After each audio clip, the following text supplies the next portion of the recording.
Can I uninstall third-party apps from Roku? Hello everyone! In this video, we'll be discussing how to uninstall third-party apps from your Roku device. Uninstalling apps can help free up space on your Roku device and improve its performance. Why uninstall apps?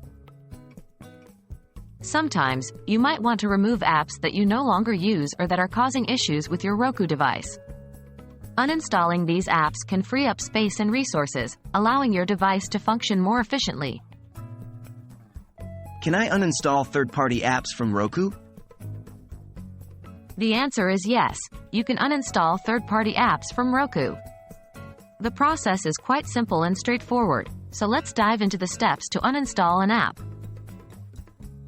How to uninstall an app on Roku?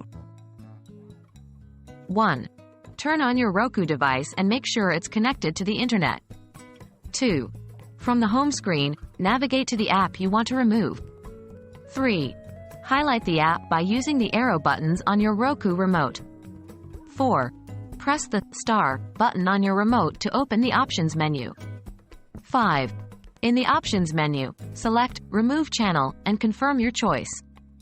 And that's it. The app should now be removed from your Roku device. We hope this video has been helpful in teaching you how to uninstall third-party apps from your Roku device. By removing unnecessary apps, you can free up space and improve your device's performance. If you have any questions or need further assistance, feel free to leave a comment below. Happy streaming!